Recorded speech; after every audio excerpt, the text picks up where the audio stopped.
সাংবাদিক বৈঠকে রাজ্যের মুখ্যমন্ত্রী মমতা বন্দ্যোপাধ্যায়। আমি আজকে শুধু ক্যাবিনেটের একটা স্কিম হয়েছে সেটার ব্যাপারে বলবো, অন্য কোনো কথা বলবো না, কারণ আমার অন্য লোকের টাইম দেওয়া আছে। আর এটা অ্যাবসলিউটলি গভর্নমেন্টের প্রেস কনফারেন্স, সুতরাং অন্য কোনো পলিটিক্যাল বা অন্য কোনো বিতর্কিত বিষয় এখানে বলা হবে না। আপনারা জানেন যে বিভিন্ন রাজ্যে এখানে ডাবল ইঞ্জিন সরকার আছে, এখানে বাংলা ভাষা ও বাঙালি পরিচয়ের উপরে পরিকল্পিতভাবে আক্রমণ চালানো হচ্ছে। কেউ বাংলায় কথা বললে তাকে অপরাধী হিসেবে চিহ্নিত করা হচ্ছে, তাকে কোথাও বাংলাদেশে পুশ করে দেওয়া হচ্ছে, কোথাও জেলে ঢুকিয়ে দেওয়া হচ্ছে, কোথাও থানায় নিয়ে গিয়ে হ্যারাস করা হচ্ছে। এবং বাংলা ভাষার কথা বলার জন্য এখনো পর্যন্ত হেনস্থার শিকার হয়েছে প্রায় 22 লক্ষ পরিযায়ী শ্রমিক ও তাদের পরিবার, এদের মধ্যে ম্যাক্সিমাম। আমাদের এখানে পরিযায়ী শ্রমিক, আমাদের যে পোর্টাল আছে সেই অনুযায়ী 22 লক্ষ আছে, কিন্তু বাংলার বাইরের অন্যান্য রাজ্য থেকেও আমাদের রাজ্যে প্রায় 1.5 কোটি পরিযায়ী শ্রমিক আছে। কিন্তু আমি এটা বলবো, শুধুমাত্র যারা ফিরে আসছে এবং বাংলার পরিযায়ী শ্রমিক যারা বিভিন্ন রাজ্যে কাজ করেন, তারা যারা ফিরে আসছে অসহায় অবস্থা, অত্যাচারিত হয়ে, ভাষা সন্ত্রাসকে কেন্দ্র করে তাদের অপরাধী তকমা দেওয়া হচ্ছে, বাংলা ভাষায় কথা বলে যেন অপরাধ। কাজে এটা নিয়ে আমরা একটা সিদ্ধান্ত নিয়েছি যে বাংলায় যে সকল পরিযায়ী শ্রমিক বাংলার বাইরে কাজ করছে তাদের বাড়ি ফিরিয়ে এনে, এবং তারা যদি নিজেরাও চলে আসে, যারা আসতে পারবে, যারা আসতে চায়, তাদের পুনর্বাসনের জন্য আমরা একটা পরিকল্পনা গঠন করেছি। এই পরিকল্পনাটার আমরা নাম দিয়েছি শ্রমশ্রী, নতুন পরিকল্পনা। এর আগেও কোভিডের সময় আপনারা জানেন বিভিন্ন পরিকল্পনার মাধ্যমে তাদের আমরা নিয়ে এসেছিলাম, সাহায্য করেছিলাম। সেগুলো যেমন প্রচেষ্টা, পরিযায়ী সহায়তা, সমর্থন, ঋণের পরশ, নানান প্রকল্প আমরা চালু করেছিলাম। সারা দেশের অন্যান্য প্রদেশের লক্ষ লক্ষ মানুষকে আমরা বাংলায় সম্মানের সাথে রাখি, কিন্তু বাংলার মানুষ, এমনকি অন্ধ্রপ্রদেশে আমি শুনলাম কালকে একজনকে খুন করে তার ডেড বডিটা পর্যন্ত দেওয়া হয়নি।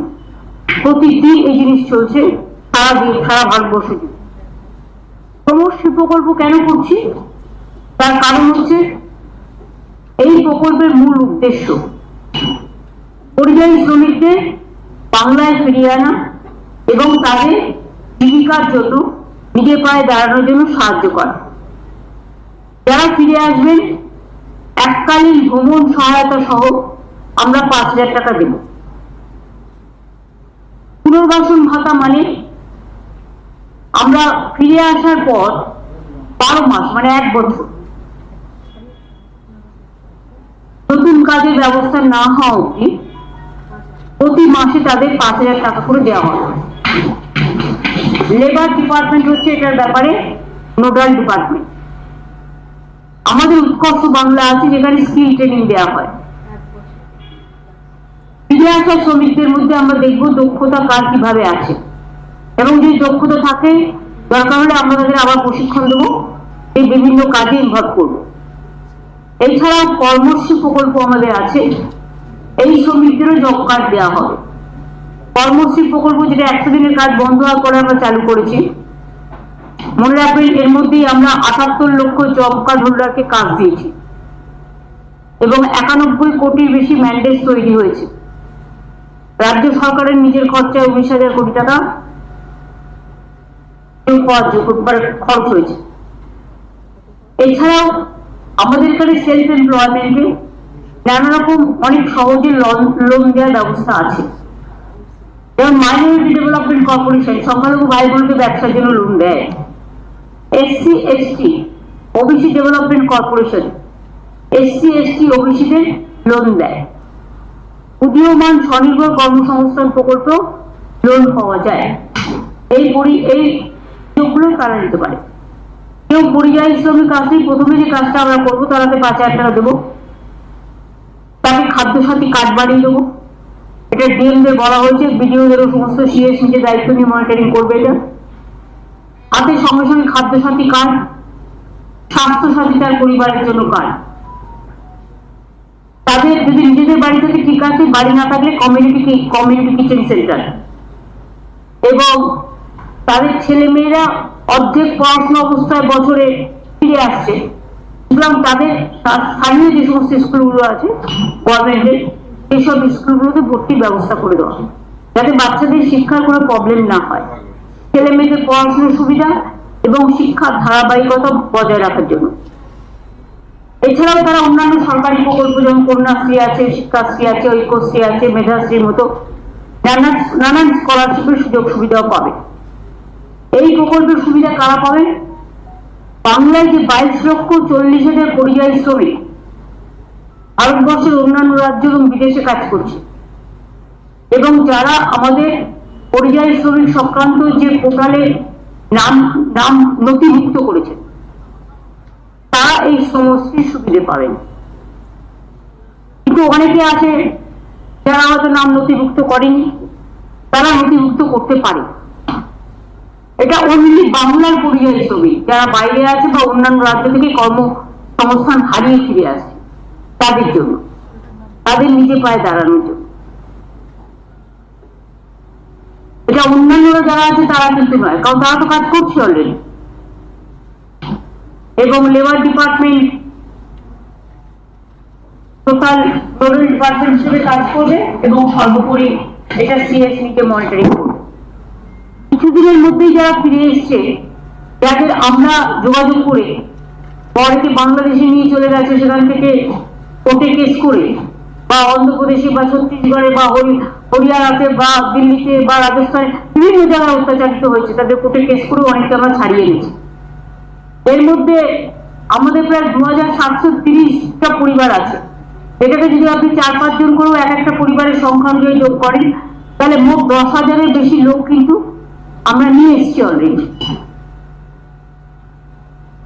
আর বাকি তো অনেকে নিজে আসছে, নিজেরাও এই পোর্টালে অ্যাপ্লাই করতে পারে। এই পোর্টাল অনুযায়ী তারা প্রথমে এসে নথিভুক্ত করবে। তাহলে আমি বলবো সমশ্রীর নামে একটা পোর্টাল করে দেবে। হ্যাঁ, সমশ্রীর নামে একটা পোর্টাল করে তাকে একটা আই কার্ডও দিয়ে দেবে। আই কার্ডের মেম্বার হিসেবে সে এই সুযোগ সুবিধাগুলো পাবে। আর যতক্ষণ পর্যন্ত এই কাজটা সম্পূর্ণ না হচ্ছে, ততক্ষণ যারা ফিরে এসছে তাদের হাতে 5,000 টাকা করে দেওয়া হবে, খাদ্যসাথী, স্বাস্থ্যসাথী এবং ছেলে মেয়েদের পড়াশোনার জন্য ভর্তি করার ব্যবস্থা। তারা যেন ইমিডিয়েট যোগাযোগ করে। আমাদের পরিযায়ী শ্রমিক ওয়েলফেয়ার বোর্ডও আছে, এখানেও অ্যাপ্লাই করতে পারে তারা। আমাদের যে পোর্টাল আছে পরিযায়ী শ্রমিক, সেখানেও অ্যাপ্লাই করতে পারে। এছাড়াও শ্রমশ্রী আমরা একটা আলাদা পোর্টাল করে দেবো, যাতে তারা শ্রমশ্রীকে এবং আমি ডিএম ভিডিওদেরও বলবো, আইসিদেরও, এই ধরনের যারা এসছে তাদের খবর রেখে, খোঁজ খবর নিয়ে, হ্যাঁ, তাদের আইডেন্টিফাই করে তাদের, এখন তো আমাদের পাড়া আমাদের সমাধান হচ্ছে, সুতরাং ওখানেও তারা নাম লেখাতে পারে, সেই নামগুলো সরাসরি আমাদের কাছে চলে আসে। আর যেখানে অলরেডি হয়ে গেছে তারা ভিডিও বা ডিএম কেও দিতে পারে। হ্যাঁ, আমরা নিয়ে নেবো, যেসব জায়গায় হয়ে গেছে সেখান থেকে আমরা পাবলিশ করে নিয়ে নেবো। এইটা বলার জন্য আর কি মেইনলি আজকে ক্যাবিনেটে এটা পাস হয়েছে। এই স্কিমটা এসে new scheme, time to time মানুষকে সহযোগিতা করার জন্য, বিশেষ করে অসহায় মানুষ, অবহেলিত মানুষ, অত্যাচারিত মানুষ, যারা দুর্যোগের শিকার হন, দুর্ভোগের শিকার হন, তাদের এই সাহায্যগুলো করা হয়। কাজে এই স্কিমটা নেওয়া হয়েছে। আমি খুশি হব যদি আপনাদের মাধ্যমে এটা যদি সবাইকে একটু জানিয়ে দেন, তাহলে অন্তত তারা মানসিকভাবে একটু শান্তি পাবে এবং তারা একটু আশ্বস্ত হবে যে অন্তত আমরা মানবিকতার খাতিরে এবং তাদের জীবন জীবিকার খাতিরে তাদেরকে নিয়ে চিন্তা ভাবনা করছি এবং আমরা দেখি। এগুলোই আজকে মেনলি ছিল। আর বাকি যেগুলো আছে সেগুলো খুব একটা ইম্পর্টেন্ট বলে আমি কিছু না। কার্পুর কোর্টে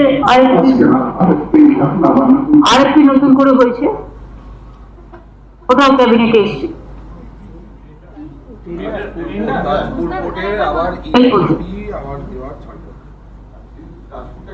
এই সংক্রান্ত যদি কোনো কোয়েশ্চেন থাকে আপনারা করতে পারেন।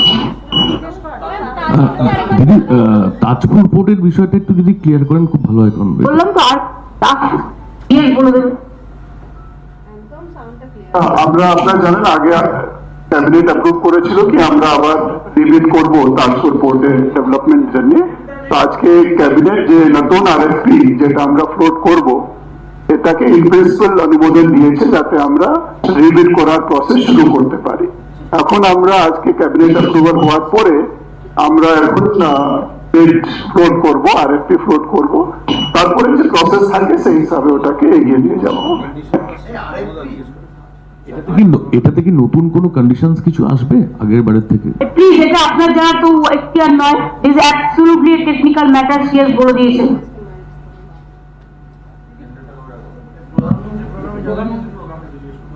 না, পরিযায়ী শ্রমিক যারা ফিরছেন তাদেরকে তো প্রথমে এককালীন একটা 5,000 দেওয়া হবে, আর একটা জিনিস আপনি বললেন যে প্রতি মাসেও তাদের একটা সাহায্যের ব্যবস্থা করা হবে। আর 12 মাসে যদি 1 বছর তাদের আমি যতক্ষণ পর্যন্ত তার যদি কেউ কাজ পেয়ে যায় সেটা চিন্তা ভাবনা করা হবে। এর মধ্যে যদি কেউ কাজ না পায় তাহলে সে মাসে 5,000 টাকা করে পাবে, প্লাস খাদ্যসাথী, স্বাস্থ্যসাথী, ছেলে মেয়েদের ভর্তি, এগুলো সব করে দেওয়াই হবে। এটা একটা ক্যাশ মানি যাতে হাতে দেওয়া হচ্ছে, যাতে মানে ব্যাংকে ছুটি পাবে, যেটা হচ্ছে তার ব্যাংকে কার্ডও হবে, যাতে সে একটা নিজে পায় দাঁড়াতে পারে। আচ্ছা, আপনাদের আমি আর একটা কথা বলতে অনুরোধ করবো। আমার কাছে আজকে খবর এসছে কল্যাণী সেন্ট্রাল গভর্নমেন্টের আন্ডারে তারা ভালো কাজ করুক, জায়গা জমি সহ আমরা দিয়েছি, অনেক সাহায্য করেছি, কিন্তু যখন উদ্বোধন করে তখন কিন্তু আমাদের জানায় না, আমাদের প্রয়োজনও নেই। কাজ করা আমাদের কর্তব্য, আমরা করে দিয়েছি, জমিটা আমরাই দিয়েছি, তাই তো? কিন্তু ওরা কি করছে, মেন্টাল হেলথের নাম করে পরোক্ষভাবে এনআরসির নামে একটা সার্ভে করছে। আমি সমস্ত জনসাধারণকে আবেদন করব, যে কোনো সংস্থা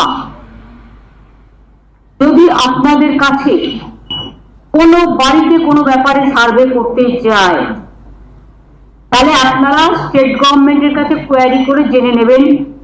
স্টেট গভর্নমেন্ট যদি কোনো সার্ভে কোনোদিনও করে আপনাদের জানিয়ে দেবে, কিন্তু স্টেট গভর্নমেন্ট এই দায়িত্বগুলো নেবে না।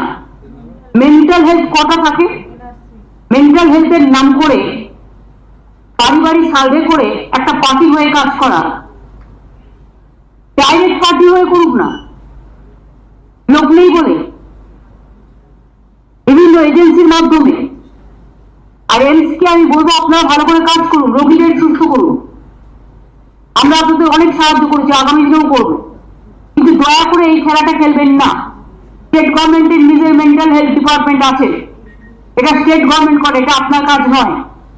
কাজে এটা কিন্তু পরোক্ষে অনেক এজেন্সি, অনেক সংস্থার নাম করে গিয়ে পারিবারিক সার্ভে করছে আপনার ভোটার লিস্ট থেকে নাম বাদ দেওয়ার জন্য।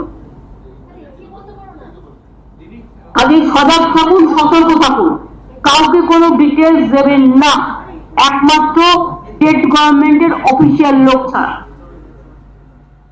दीदी, क्योंकि पूरा देश में बंगाली जो माइग्रेंट लेबर है उनके ऊपर टॉर्चर्स हो रहा है, क्या इसी के प्रतिवाद में आप प्रधानमंत्री की जो प्रोग्राम है उसमें आप नहीं जा रहे, ऐसा सुनने में आ रहा है? मेट्रो का जो प्रोग्राम है is not related to your question.